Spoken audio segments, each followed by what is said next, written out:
बहुत समय पहले एक छोटे से गांव में रामू नामक गरीब किसान रहता था। रामू बहुत ही ईमानदार और मेहनती था। उसके पास एक छोटा सा खेत था जिसमें वह मेहनत करता और अपने परिवार की जरूरतें पूरी करता। हालांकि गांव में कभी कभी सूखा और बुरी फसल के कारण उसके पास खाने पीने की समस्या हो जाती। एक दिन गांव में एक वृद्ध सेज आया और उसने गांव वालों को बताया कि पास के पहाड़ के भीतर एक पुराना खजाना छिपा हुआ है। ये खजाना उस पहाड़ के गुफाओं में गहरे दबा हुआ है। जैसे ही गांव वालों ने यह सुना, वे सब खजाना पाने के लिए उत्साहित हो गए।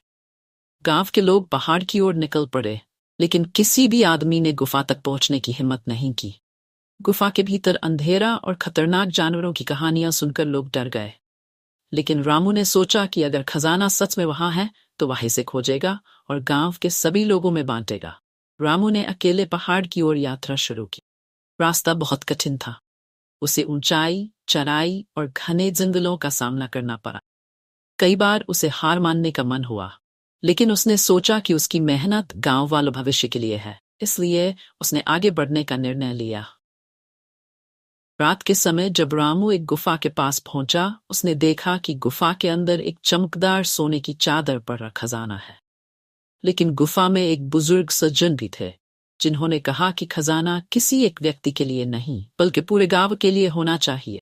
रामू ने बुजुर्ग सज्जन की बात मानी और खजाना निकालने के बजाय गांव वालों को बुलाने का निर्णय लिया।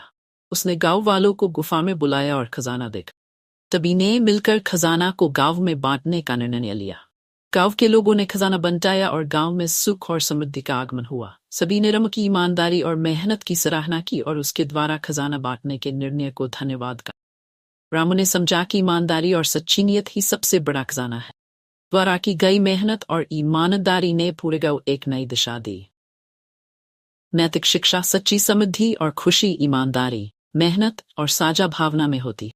व्यक्तिगत लाभ से अधिक महत्वपूर्ण है सामूहिक भलाई और सच्ची नीयत। यदि कहानी अच्छी लगी हो तो वीडियो को लाइक और मेरे चैनल को सब्सक्राइब जरूर करें।